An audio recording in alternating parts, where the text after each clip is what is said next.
بسم الله الرحمن الرحيم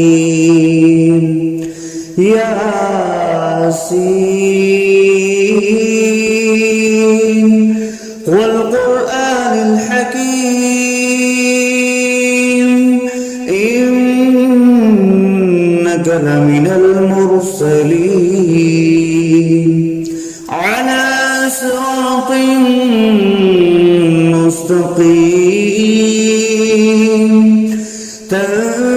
تنزيل العزيز الرحيم لتنذر قوما ما أنذر آباؤهم فهم غافلون لقد حق القول على أكثرهم فهم لا يؤمنون إنا جعلنا في أعناقهم أغلالا فهي إلى الأذقان فهم مقمحون وجعلنا من بين أيديهم سدا ومن خلفهم سدا فأغشيناهم فهم لا يبصرون وسواء عليهم أأنذرتهم أم لم تنذرهم لا يؤمنون إنما تنذر من اتبع الذكر وخشي الرحمن بالغيب فبشره بمغفرة وأجر كريم إنا نحن نحيي الموتى ونكتب ما قدموا وآثارهم وكل شيء أحصيناه في إمام مبين واضرب لهم مثلا أصحاب القرية إذ جاءها المرسلون إذ أرسلنا إليهم اثنين فكذبوهما فعززنا بثالث فقالوا إنا إليكم مرسلون قالوا ما أنتم إلا بشر مثلنا وما أنزل الرحمن من شيء إن أنتم إلا تكذبون قالوا ربنا يعلم إنا إليكم لمرسلون وما علينا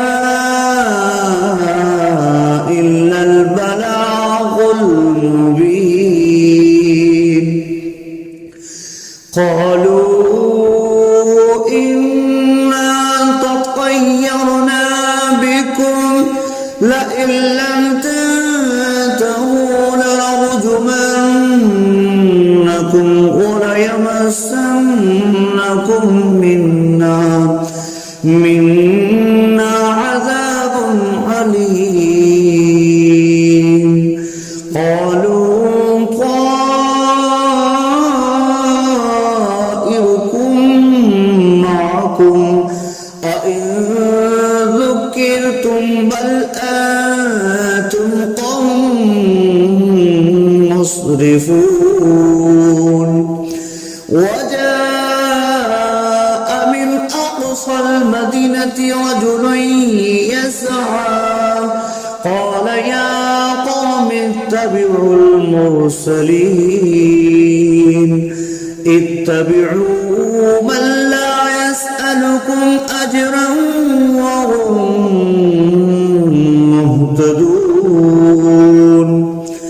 وما لي لا أعبد الذي فطرني وإليه ترجعون أأتخذ من دونه آلهة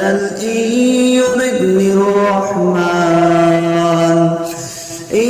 يردني الرحمن بضر لا تغن عني شفاعتهم شيئا ولا ينقذون إني إذا لفي ضلال مبين إني آمنت بربكم فاسمعون قيل ادخل الجنة قال يا ليت قومي يعلمون بما غفر لي ربي وجعلني من المكرمين وما أنزلنا على قومه من بعده من جند من السماء وما كنا منزلين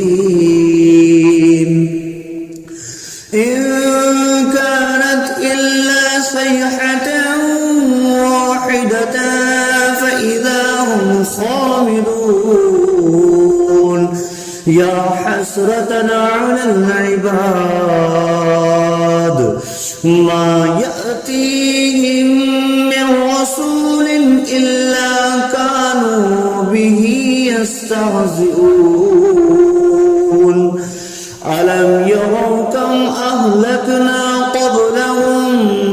من القرون أنهم إليهم لا يرجعون وإن كل لما جميع لدينا محضرون وآية لهم الأرض الميتة أحييناها وأخرجنا منها حبا فمنه يأكلون وجعلنا فيها جنات من نخيل وأعناب وفجرنا فيها من العيون ليأكلوا من ثمره وما عملته أيديهم أفلا يشكرون سبحان الذي خلق الأزواج كلها مما تنبت الأرض ومن أنفسهم ومما لا يعلمون وآية لهم الليل نسلخ منه النهار فإذا هم مظلمون والشمس تجري لمستقر لها ذلك تقدير العزيز العليم والقمر قدرناه منازل حتى عاد كالأرجون القديم لا الشمس ينبغي لها أن تدرك الكمال الليل سابق النهار وكل في فلق يسبحون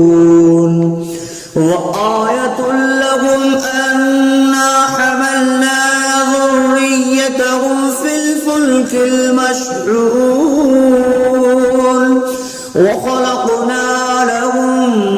من مثله ما يركبون وإن نشأ نغرقهم فلا صريخ لهم ولا هم ينقذون إلا رحمة منا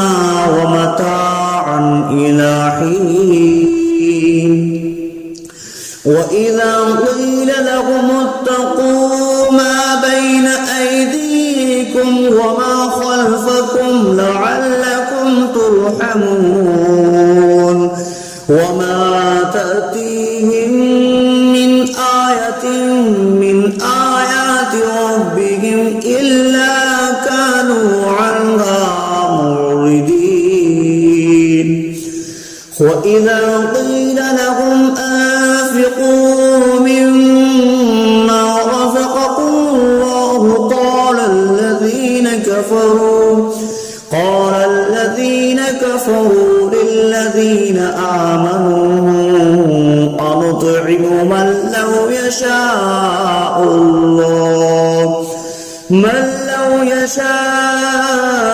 الله أطعمه إن أنتم إلا في ضلال مبين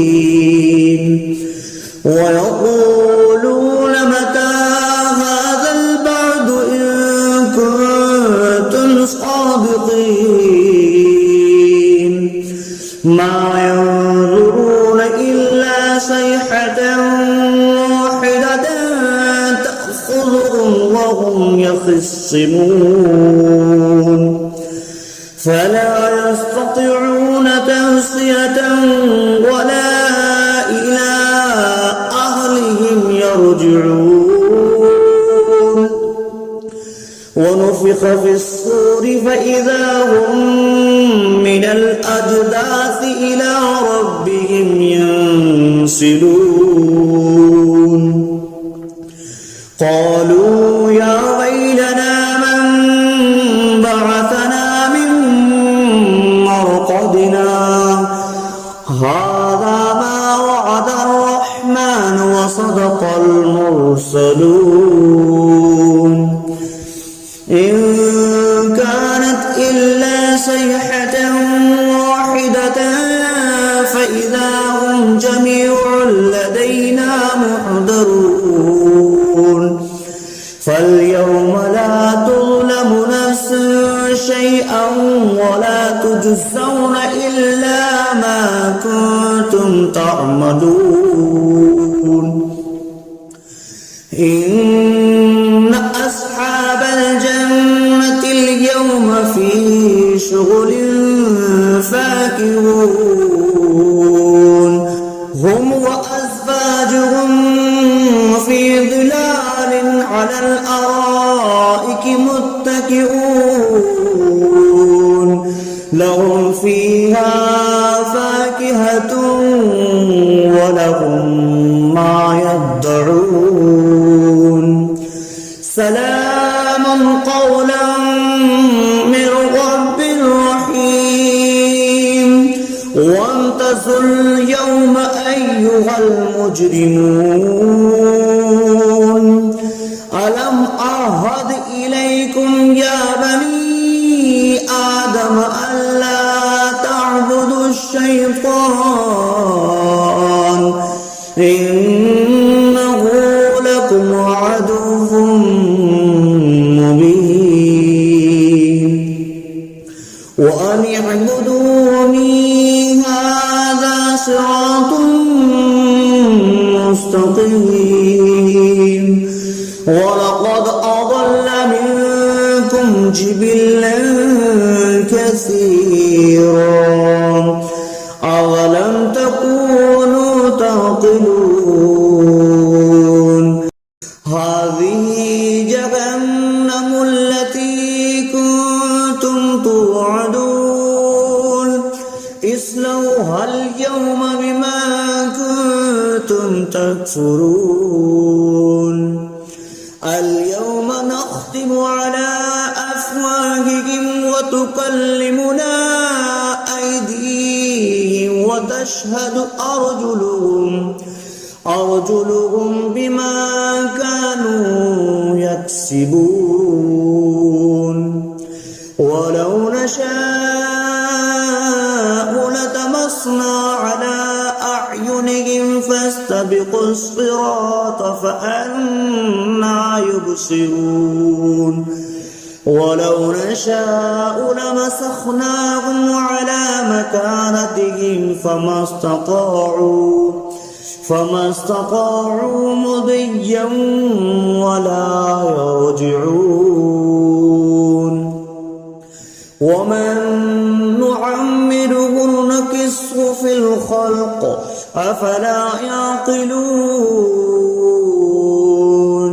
وما علمناه الشعر وما ينبغي له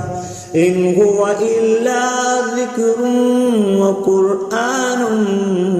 مبين لينذر من كان حيا ويحق القول على الكافرين أولم يروا أنا خلقنا لهم مما عملت أيدينا أنعاما فهم لها مالكون وظللناها لهم فمنها ركوبهم ومنها يأكلون ولهم فيها منافع ومشارب أفلا يشكرون واتخذوا من دون الله آلهة لعلهم ينصرون لا يستطيعون نصرهم وهم لهم جند محضرون فلا يحزنك قولهم إنا نعلم ما يسرون وما يعلنون أولم يرى الإنسان أنا خلقناه من نطفة فإذا هو خصيم مبين وضرب لنا مثلا ونسي خلقه قال من يحيي العظام وهي رميم قل يحييها الذي أنشأها أول مرة وهو بكل خلق عليم الذي جعل لكم من الشجر الأخضر نارا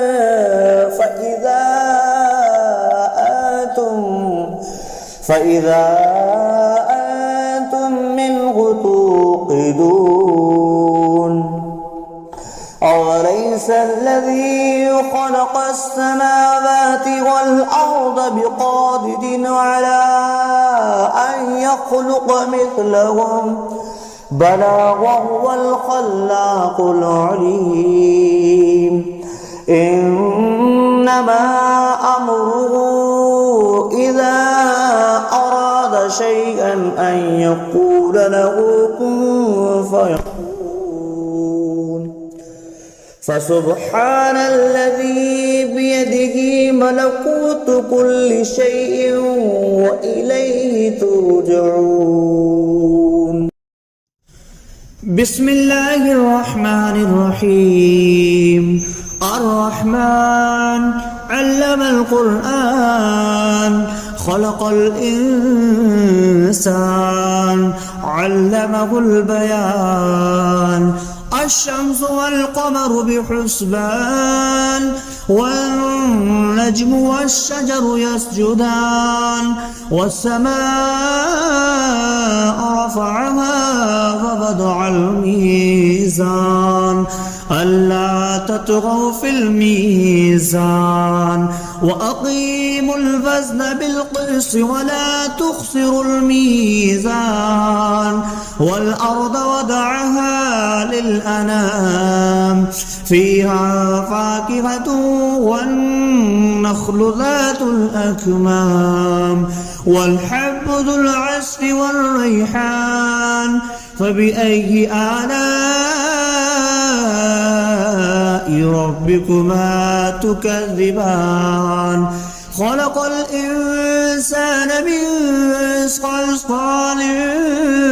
كالفخار وخلق الجان من مارج من نار فبأي آلاء ربكما تكذبان رب المشرقين ورب المغربين فبأي آلاء ربكما تكذبان مرج البحرين يلتقيان بينهما برزخ لا يبغيان فبأي آلاء ربكما تكذبان يخرج منهما اللؤلؤ والمرجان فبأي آلاء ربكما تكذبان وله الجوار المنشآت في البحر كالأعلام فبأي آلاء ربكما تكذبان كل من عليها فان ويبقى وجه ربك ذو الجلال والإكرام فبأي آلاء ربكما تكذبان يسأله ما في السماوات والأرض كل يوم هو في شأن فبأي آلاء ربكما تكذبان سنفرغ لكم أيها الثقلان فبأي آلاء ربكما تكذبان يا معشر الجن والإنس إن استطعتم أن تنفذوا من أقطار السماوات والأرض فانفذوا لا تنفذون إلا بسلطان فبأي آلاء ربكما تكذبان يرسل عليكما شواظ من نار ونحاس فلا تنتصران فبأي آلاء ربكما تكذبان فإذا انشقت السماء فكانت وردة كالدهان فبأي آلاء ربكما تكذبان فيومئذ لا يسأل عن ذنبه إنس ولا جان فبأي آلاء ربكما تكذبان يعرف المجرمون بسيماهم فيؤخذ بالنواسي والأقدام فبأي آلاء ربكما تكذبان هذه جهنم التي يكذب بها المجرمون يطوفون بينها وبين حميم آن فبأي آلاء ربكما تكذبان ولمن خاف مقام ربه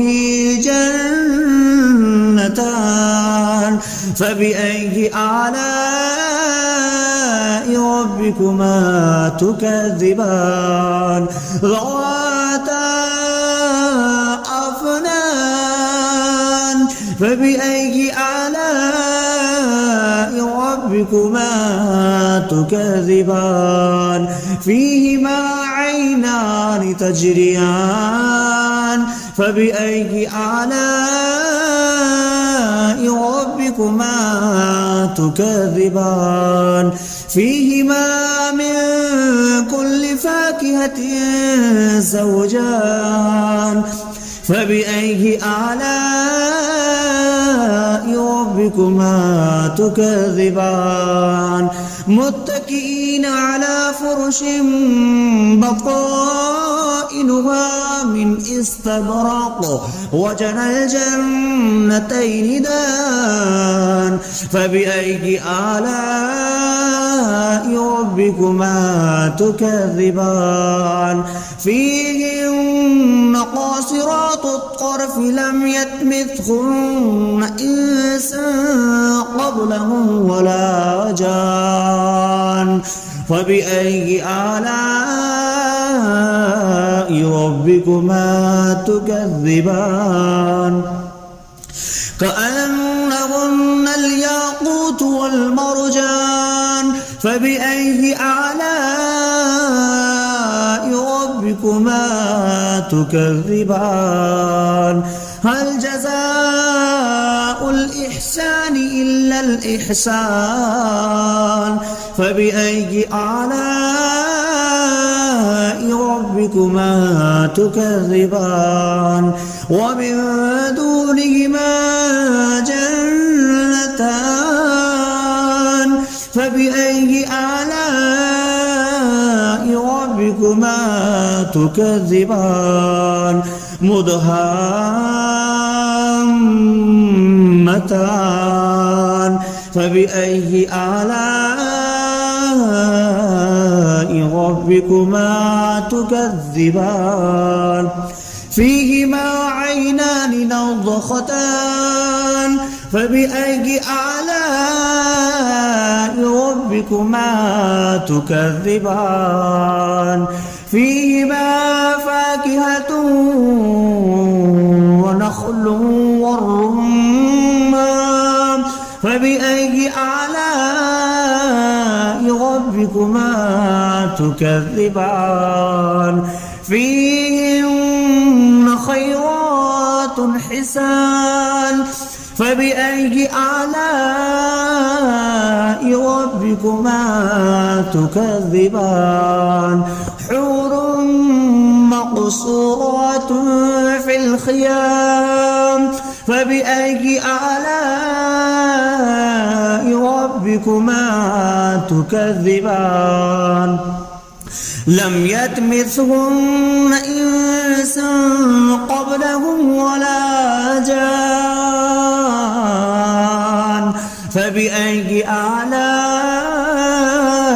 ربكما تكذبان متكئين على رفرف خضر وعبقري حسان فبأي آلاء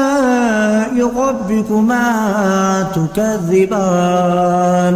تبارك اسم ربك ذي الجلال والإكرام.